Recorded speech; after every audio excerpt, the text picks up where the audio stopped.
I'm Christopher Cutts, and this is the Christopher Cutts Gallery, and presently we're exhibiting Eldon Garnet, Shadows and Shades.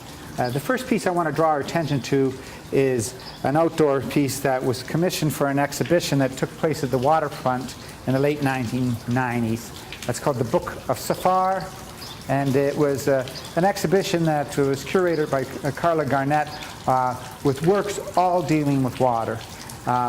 Safar refers to a biblical text which correlates with the Great Deluge, the deluge being probably the Great Flood.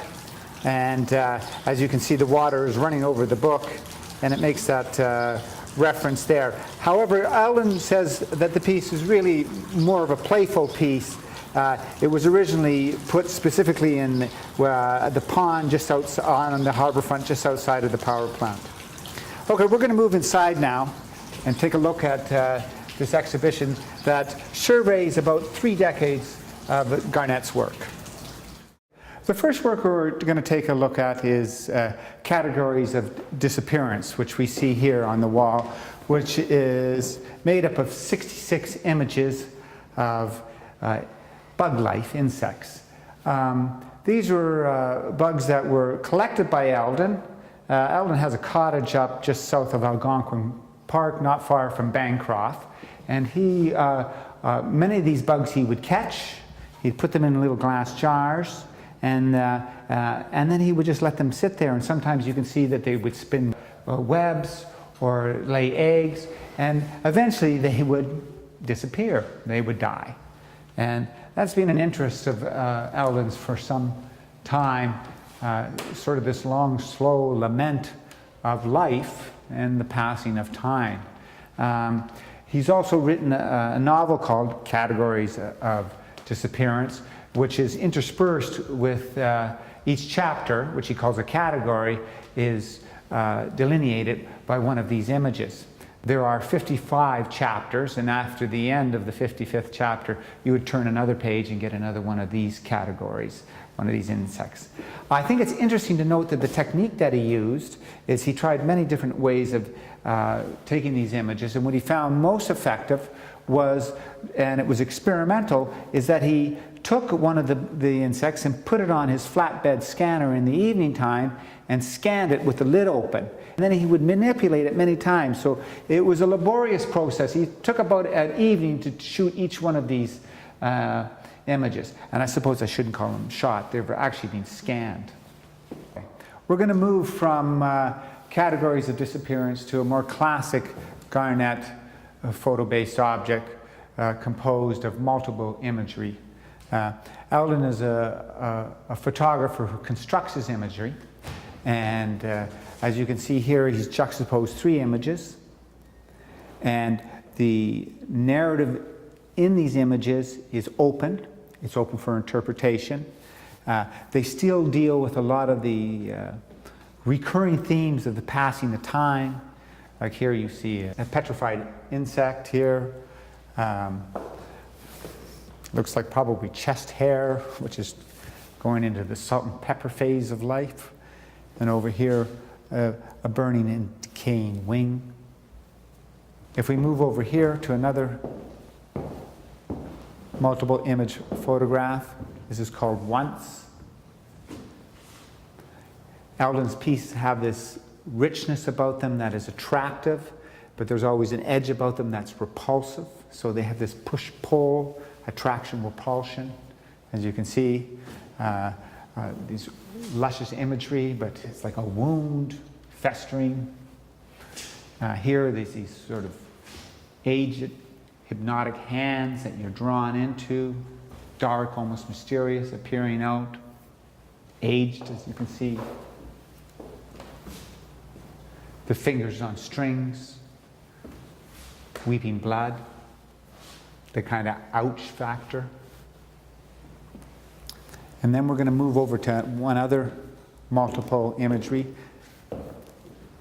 This piece, Shadows and Shades, is the title piece for the exhibition, and it's the one contemporary new piece in the show. A little bit different, that where in the past Eldon constructed his imagery, This has constructed imagery, but it also has documentary imagery as well. Now, as you can see behind me, these are a series of text-based works. It's important to note that Eldon is a multidisciplinary artist, working in a number of different things, and there's 3 distinct bodies of work here. The one in the middle is from an exhibition called Money Dreams. And these are quotes about commerce, capitalism, that have been manipulated into cultural quotes, and quotes from celebrated people. For example here, money is better than poverty was a Woody Allen quote, which he's of course struck out the money element, the commerce element, and put art. Another celebrated Hollywood person, I don't want to make money, I just want to be wonderful. Money struck out, as you can see again, by art, and then want to be famous. That's Marilyn Monroe. And perhaps I'll point out that one of the great capitalists of the 20th century, Aristotle Onassis, after a certain point, money is meaningless. And Eldon's cleverly struck out the commerce element and introduced culture. Just below it is another distinct body of works called 1111. In 1111, Eldon would take sound bites at 11:11 a.m. and 11:11 p.m. from the television. Just these small little sound bites, as you can see, 4, 5, maybe 6 words. Put them in the sense, and then of course there you can derive your own. The machine did not work properly. Let's take another look at another body of work of Eldon's, which are these small miniature bronzes. And this one here is perhaps the first one that he did, called Man on an Obelisk. Now, Eldon is quite celebrated for his public commissions, and these particular works are not maquettes for larger works, and Eldon has expressed to me that this he had complete freedom in. There was no prescribed criterion that I had to follow, and I was able to just make these little sculptures on my own terms. Man on an Obelisk. Another gentleman carrying up books up these stairs. He refers to them as lyrical, playful.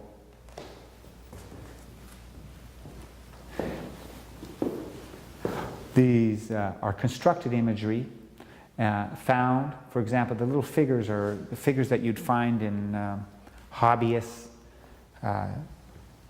train hobbyists who would get these little figures. Then he would manipulate them.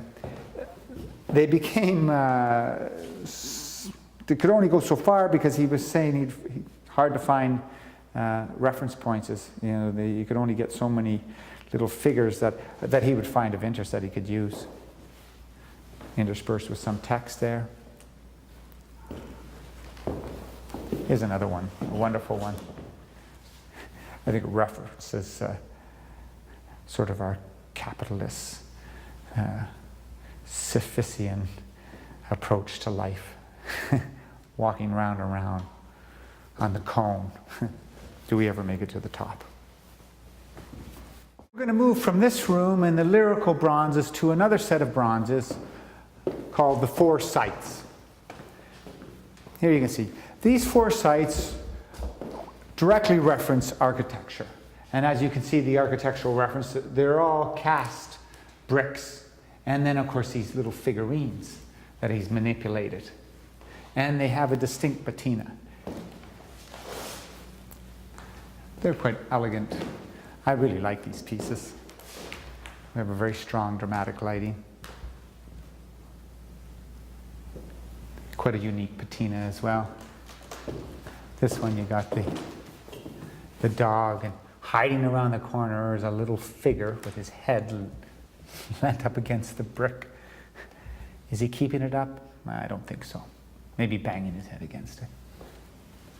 Along this wall is a triptych of imagery called When.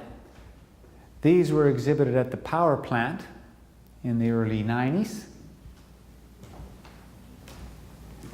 Many people thought they referenced the Holocaust. However, it's more of a reference towards the AIDS epidemic of the late 20th century. The exhibition When in this piece was juxtaposed with a large cherry tree that was burnt, charcoaled, and then laid out on the power plant floor. I want to draw our attention to Eldon's publications. Impulse was a magazine that he was the editor-in-chief of. There's an image of No from a catalog that was at a show at the CMCP, the Canadian Museum of Contemporary Photography. Here's a number of video pieces. One which is, we can see, if we just swing around, we'll take what she called these video stills, which are really a still, but it's like a very slow one.